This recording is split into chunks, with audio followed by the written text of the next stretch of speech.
صدای انجیل تقدیم می کند.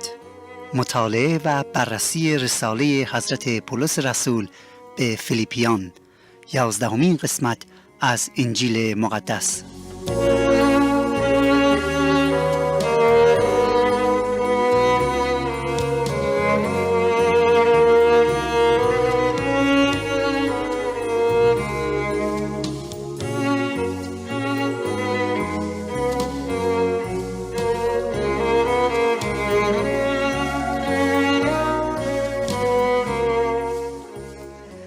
عاشقان خدا و طالبان راستی، درود بر شما.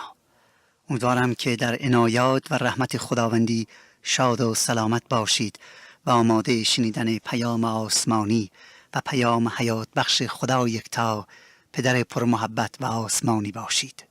اگر انجیل مقدس را در اختیار دارید، لطفاً آن را به رساله حضرت پولس رسول که برای مسیحیان شهر فیلیپی نوشته است بگشایید تا آیات این قسمت را از کلام خداوند براتون بخونیم، آیاتی که سرچشمه حیات و شادی حقیقی و مکاشفه خداست. دعا می کنم که با مطالعه کردن این قسمت از کلام خدا امروز فیض خدایی را نصیب خود ساخته و خداوند را حمد و سپاس گفته و به او نزدیک تر شویم.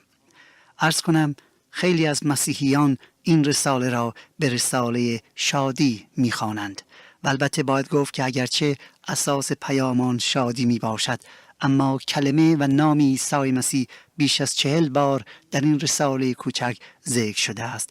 بنابراین می توان گفت که این رساله مکاشفه مسیح می باشد و بدون شک اگر ما نیز محتویات آن را درک کنیم و آن را بپذیریم، این شادی جاودانی که در آن اشاره شده است در زندگی خود نصیب خواهیم کرد و دوستان عزیز امروز برکت خدا را خواهیم یافت.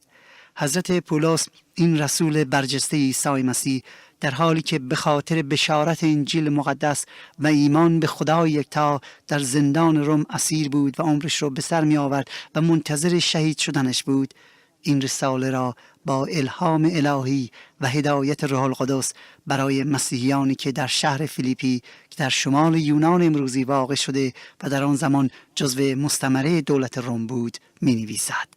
او در سفر بشارتی دومی که به این شهر نمود برای اولین بار پیام حیات بخش و آسمانی خدای یکتا به روم می آورد و بر اثر بشارت و معجزاتی که در این شهر میکنه عده‌ای به عیسی مسیح ایمان آورده و اولین کلیسا در اروپا رو تشکیل میدهند. مقصود ما از کلیسا در اینجا اولین گرد همایی مسیحیان در اروپا می باشد، زیرا همونطور که بارها خدمتتون عرض کردم کلیسا به معنی ساختمان نمی باشد، بلکه کلیسا از مجموعه ایمانداران به مسیح تشکیل می گردد و هر ایمانداری عضوی از یک بدن واحد و جزئی از کلیسا می باشد.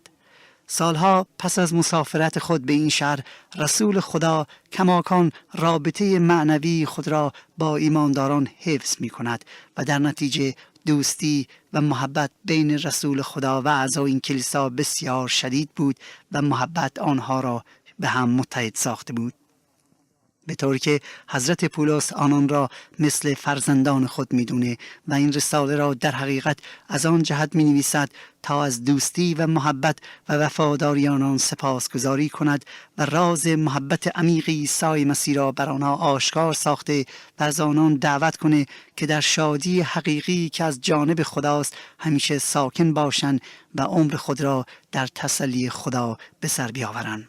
دوستان عزیز، مطلبی که همیشه در حین مطالعه این رساله باید در مد نظرمون باشه اینه که حضرت پولس زمان این رساله را می نویسد که اسیر بود، در زندان امپراتوری روم به سربازی زنجیر شده بود و او منتظر مرگ خودش بود.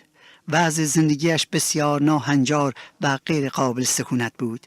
در حالی که در سختی و مشکلات فراوان بود و زجر می‌کشید، از یک رضایت خاطر و یک شادی عجیبی در قلبش صحبت می‌کنه، شادی که هیچ انسانی در چنین حالی قادر نیست آن را حتی بفهمد و درک کند، مگر اینکه به راستی روح قدوس خدا بر او باشد و رابطه معنویش با خداوند دائما برقرار باشد. روحی که قدوس است و پاک و تسلی بخش و شادی آفرین است. روح اقدسی که شاهراه ارتباط بشریت با خدا محسوب می شود. حضرت پولس می دانست که به زودی به خاطر ایمانش شهید می شود. او به جای اینکه به حال اسفناک خود بگرید و یا از زندگی گله کند و به خاطر ظلم و ستم ناحقی که بهش شده است ناله سر دهد، در آن سیاه چال زندان شروع به ستایش خدا یکتا می کند و از شادی حرف می زند که به راستی مافوق بشری می باشد. او رو به ایمانداران شهر فیلیپی که در آزادی بودن میکنه و به آنها میگوید شاد باشید، دائما شاد باشید و باز هم میگویم شاد باشید.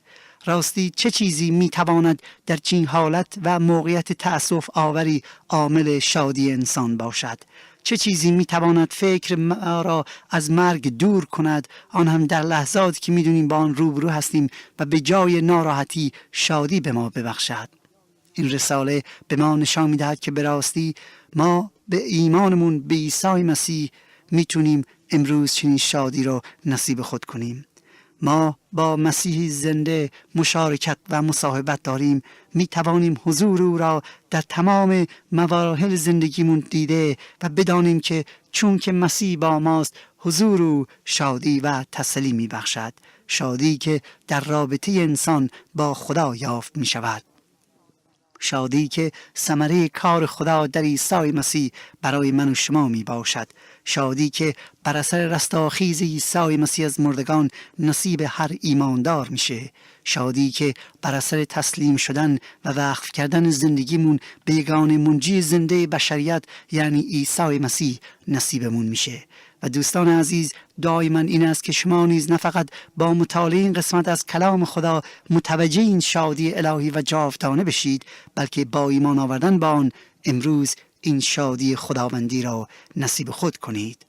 ما آیه به آیه از این رساله را براتون میخونیم و پیرامون معنی آیات توضیحاتی برزتون میرسونیم تا شما با ما در شادی که بر اثر ایمان آوردن به عیسی مسیح به دست آورده ایم شریک شده و به حقیقت و راستی خدا در او پی ببرید. آیه 1 و 2 از فصل اول که در حقیقت مقدمه رساله می باشد این چنین می فرماید: پولس و تیموتائوس غلامان عیسی مسیح به همه مقدسین در مسیح عیسی که در شهر فیلیپی می باشند با شماسان و اسقفان، فیض و سلامتی از جانب پدر ما خدا و عیسی مسیح خداوند بر شما باد.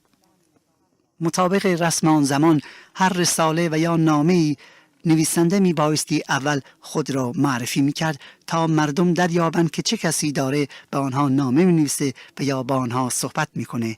و در آیه اول حضرت پولس مطابق رسم آن زمان خودش را معرفی می کنه، ولی در عین حال تیموتائوس را نیز وابسته به خودش می دونه و در حقیقت می گوید این رساله از جانب او و تیموتائوس می باشد. این تنها رساله است که پولس رسول مشترکاً از طرف خود و تیموتائوس می نویسد. تیموتائوس جوانی خداپرست بود و مادرش از اولین کسانی بود که به عیسی مسیح ایمان آورد، زیرا او شاهد اعمال و زندگی و مرگ و سرانجام رستاخیز و صعود عیسی مسیح بود و مادرش موفق شد که فرزند خود را در خدا ترسی تعلیم و تربیت کنه و تیموتائوس از همان نوجوانی در کلام خداوند رشد میکنه و به مسیح ایمان میآورد و زمانی که او به سن به اصطلاح قانونی میرسه و یا زمانی که میتونست روی پای خودش بیسته، حضرت پولس او را پیش خود میاره و به عنوان فرزندش از او نگهداری میکنه و او را در تعلیمات کتاب مقدس یاری میدهد. او از عزیزترین یار پولس محسوب میشد و در رساله‌ای که حضرت پولس بعداً برای تیموتائوس می‌نویسه به این حقیقت میتوانیم پی ببریم. وقتی پولس در زندان بود، تیموتائوس جوان پیش او میاد و مدتی با پولس در زندان بوده و با او معاشرت میکند. تیموتائوس عامل ارتباط پولس رسول با دنیای خارج از زندان امپراتوری روم بود. در چنین موقعیتی بود که پولس از جانب خود و تیموتائوس این رساله را برای مسیحیان می نویسد. حضرت پولس در آیه اول خود و تیموتائوس را غلامان عیسی مسیح می خواند. نکته جالب این است که حضرت پولس بزرگترین رسول عیسی مسیح بود، ولی در اینجا او خود را غلام مسیح می‌خواند. وقتی که رسالات دیگرش نظیر رساله به غلاطیان توجه کنیم، متوجه می‌شویم که او تأکیدش روی رسول بودن مسیح می باشد و در رسالهش می فرماید که من پولس رسول عیسی مسیح برگزیده شده از جانب خدا و نه انسان برای رسانیدن پیام انجیل. به زبان دیگر او به غلاطیان از قدرت و اختیارات آسمانی که خدا به او عطا کرده است در ابتدای نامه صحبت میکنه و رساله خود را با اشاره به قدرت خدایی آغاز می نماید و همچنین همین روش رو برای رسالهش به مسیحیان قرنتوس به کار برده. ولی او عمدن این روش رو در آنجا برمیگزیند تا به مسیحیان استان غلاطیه و قرنتوس یادآور بشود که او رسول خداست و رسالت و مقام او نه از جانب انسان و نه از طرف خودش بلکه نه از طرف کلیسا می باشد. چنین مقامی را یعنی مقام رسول بودن او فقط و فقط از جانب خداونده.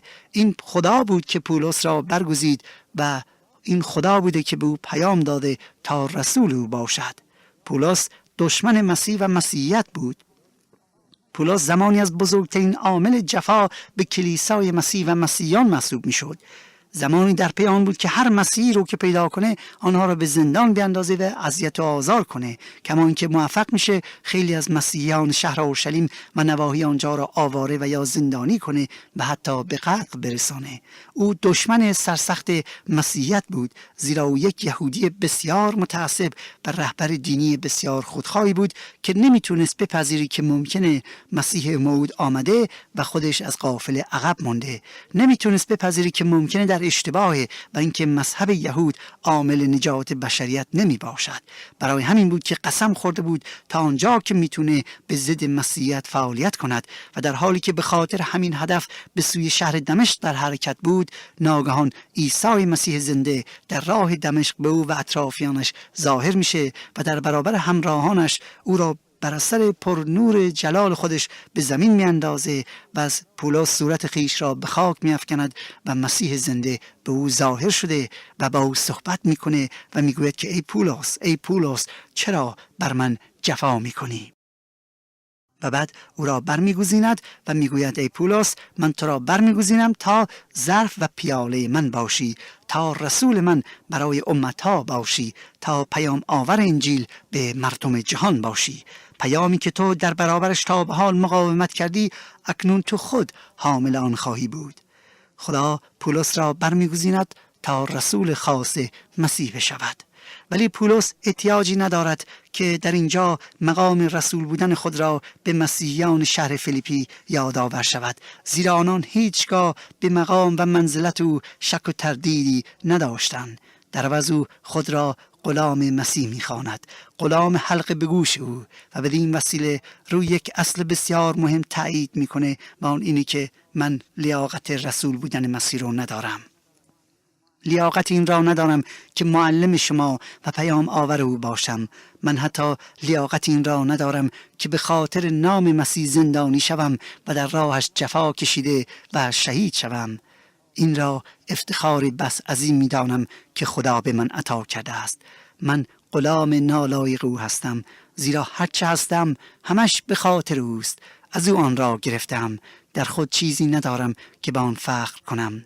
اگر معجزه کردم، اگر عامل نجات بسیاری از گناه شدم، اگر من اولین کسی بودم که یکتا پرستی را به قاره اروپا آوردم، باز نمیتوانم حتی به خود لحظه افتخار کنم، زیرا هرچه هستم از او هستم. به خاطر اوست که من اکنون به زندان افتادم و خدا را شکر میکنم که به من این افتخار را عطا کرده که غلام او باشم. دوست عزیز، حضرت پولس در اینجا فروتنی مطلق خیش را آشکار می کند. او رسول برگزیده خدا بود که معجزه می کرد، ولی خود را غلام مسیح می خواند. او می خواهد به ما تعلیم بده که فروتنی راه و روش بسیار شایسته است. من و شما نیز امروز در حضور خدا و مسیح مقدس چیزی نداریم که بتونیم به آن فخر کنیم و مباهات بورزیم.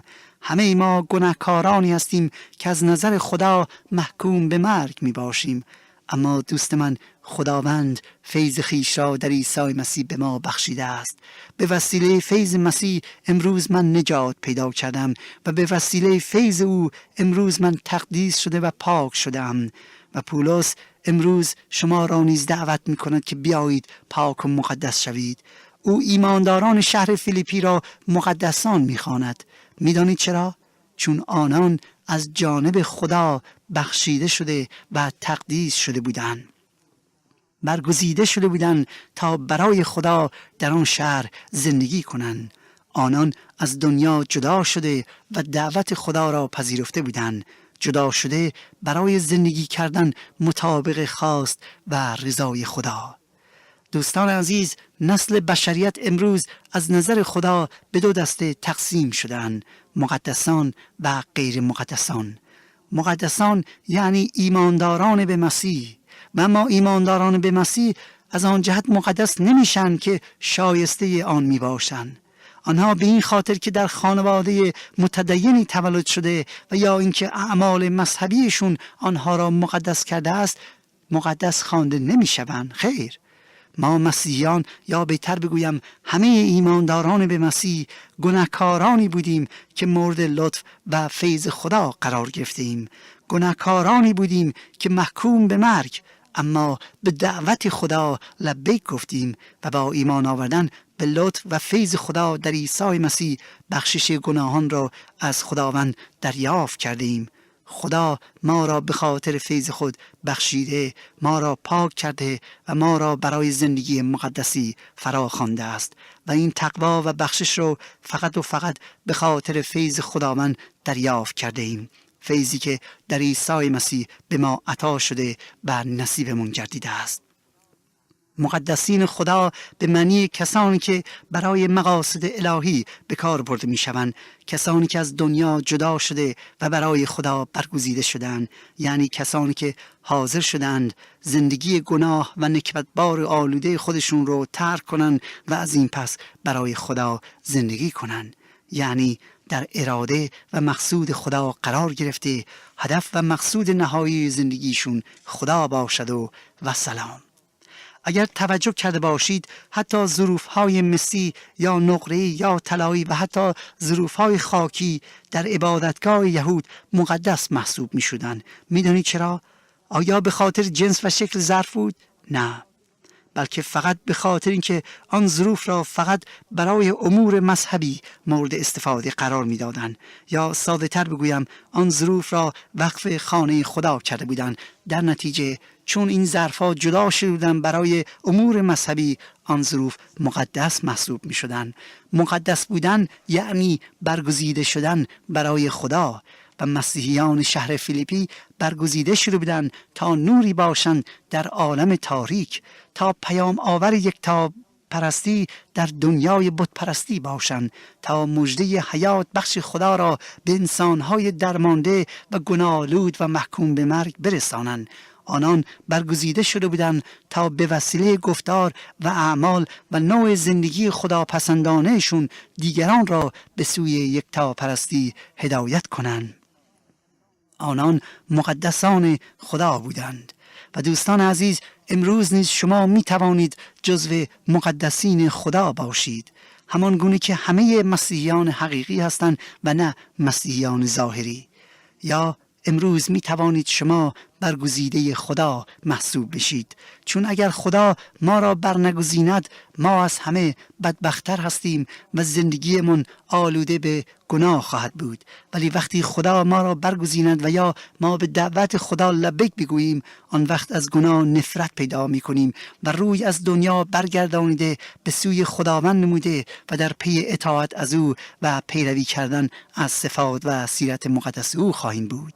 این تغییر جهت در فکر و روش زندگی فقط به وسیله ایمان آوردن به عیسی مسیح مقدس و زنده میسر است و زمانی امکان داره که من و شما از دنیا روی برگردانیم و خود را تسلیم او کنیم، غلام او بشویم و راه او را راه و روش خود سازیم.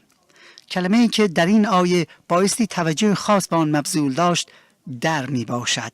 می فرماید پولس و تیموتائوس غلامان عیسی مسیح به همه مقدسین در مسیح عیسی. دقت کنید، این ایمانداران در شهر فیلیپی زندگی می‌کردند ولی در این حال در مسیح بودند. به زبان دیگر در مسیح بودن یا همراه مسیح بودن ربطی به مکان و جا و سرزمین ندارد. کسانی که مثلا در اورشلیم زندگی میکنن به این خاطر که در آنجا یا در جایی که مسیح زندگی میکرد هستند به مسیح نزدیکتر نمی باشند، بلکه بودن در مسیح به معنی یکی شدن در عیسی مسیح، هم فکر شدن مسیح، و این ربطی به مکان و زمان ندارد. به زبان دیگر مهم نیست دوست عزیز که شما در کجای دنیا زندگی می کنید، ولی مهم این است که آیا همراه و هم قدم با مسیح مقدس می باشید یا نه. حالا اجازه بدید که در مورد کلمه در مسیح عیسی بودن کمی بیشتر توضیح بدم تا سوء تفاهمی پیش نیاد. از نظر علم الهی کلمه در مسیح عیسی بهترین و ساده ترین جمله و کلمه است که روح خدا برای اینکه ما بفهمیم مقصود و مفهوم نجات و رهایی از گناه چی است رو به کار برده است. اگر از مفسرین علم الهی بخواهید که معنی و مفهوم کلمه نجات را بیان کنند، آنها جملات و لغات بسیار زیبا و مهمی نظیر بازخرید شدن، مصالحه کردن با خدا و رهایی از شرارت و غیره به کار برده که البته هر یک از دیدگاه مختلف به شما توضیح خواهند داد که نجات یعنی چی. ولی روح خدا با عطا کردن ساده ترین جمله معنی نجات و رهایی از گناه را به ما داده است. بودن در مسیح عیسی یعنی رهایی یافتن از ظلمت و اسارت اهریمنی. بودن در عیسی مسیح یعنی بخشیده شدن از طرف خدا. بودن در مسیح عیسی یعنی صاحب حیات جاودان شدن و زیستن در مسیح مقدس، یعنی تقدیس شدن، پاک شدن برای خدا. بودن در مسیح یعنی آزاد شدن از هوا و هوس و خواهش‌های جسم و آزاد شدن از افکار پلید، از ناامیدی، یأس و شرارت خودخواهی‌ها و عادات زشت. بودن در مسیح عیسی یعنی صاحب هدف و مقصود خدایی داشتن، امید داشتن و صاحب سیرت و صفات الهی شدن. شاید بپرسید که چگونه یک انسان گناهکاری، یک انسان نالایق و ناشایسته مثل من میتونه در مسیح قرار بگیرد و از عطایای آسمانی که الان ذکر کردیم بهره مند بشه؟ دوست عزیز، راهش اینه که ایمان بیاوری. هر چقدر هم گناهکار باشی خداوند تو را خواهد بخشید. راهش اینه که ایمان بیاوری و تسلیم خواسته و اراده او بشی. ایمان به این که مسیح یگانه منجی جهان و کلمه خدا یکتا و مظهر و مکاشفه قادر مطلق است. ایمان به این که او به خاطر تاوان دادن گناهان تو جانش را فدا کرد. ایمان به این که او دوباره برمیگردد تا من و شما را داوری کند. ایمان به این که او تنها منجی و نجات دهنده بشر است. و بعد به جای اینکه راه و روش زندگی خودت را طی کنی، راه و روش او را سرچشمه و الگوی زندگیت قرار بده. در هر مسئله‌ای باید بگویی که من غلام مسیح هستم. اگر مسیح در چنین موقعیتی بود چه می‌کرد؟ و بعد تو به عنوان پیرو او در راه او قدم بگذار.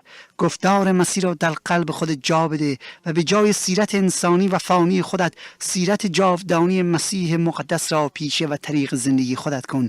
آن وقت تو نیز در مسیح خواهی بود و شاهد قدرت خدای زنده و توانا در زندگی خودت خواهی شد. نه فقط پولس به همه مقدسین یا همه مسیحیان درود میفرستد و فیض خدا را براشون خواستاره، بلکه اشاره به مقام‌های کلیسایی نیز میکنه. میفرماید به شما اسقفان و شماسان. عرض کنم در سازماندهی کلیسا در اینجا میبینیم که مقام‌های مختلفی هست، ولی این بدان معنی نیست که مثلا بقیه اعضای کلیسا یا ایمانداران مسئولیت نداشته باشند. در اینجا پولس از دو گروهی که مسئولیت مهمی دارند، یعنی اسقفان و شماسان، اسم میبرد. هر یک از ایمانداران عضو یک بدن مقدس و واحد را تشکیل میدهند. بنابراین هر ایمانداری در کلیسا صاحب مسئولیت می باشد.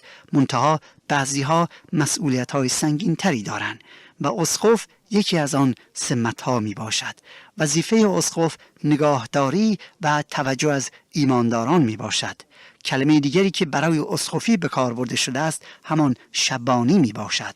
همان گونه که شبان مسئولیت حفاظت گله خود را دارد، به همان نحو اسقف مسئولیت دارد که گله خود را یا اعضای کلیسای خود را در مسائل روحانی و دنیوی یاری بده و تعلیم بده. با دادن تعلیمات از کلام خدا آنها را در ایمانشون تقویت کند. کلمه اسقف در حقیقت اشاره به مقام می کند، ولی شماس یا رهبر که پولس در اینجا نیز به آن اشاره می کند در حقیقت به کسی که در مقام اسقفی قرار دارد می باشه. یعنی شماس شخصی است که دست راست این مقام مهم محسوب میشه. در ترجمه تفسیری اسقف به شبان کلیسا و شماس به خدمتگزاران و یا رهبران کلیسا ترجمه شده است که مقصود مردان روحانی یا شخصیت‌های روحانی کلیسا که از سایر اعضای کلیسا تجربه روحانی بیشتر دارند و به اصطلاح ریش سفیدان کلیسا می باشند نام برده است، که البته این نشان تبعیض نمی باشد، بلکه نشان مقام و یا وظیفه است که خدا یکتا به بعضی از اعضای کلیسا عطا کرده است تا رهبران گوسفندان مسیح باشند و یا رهبران اعضای کلیسای عیسی مسیح باشند.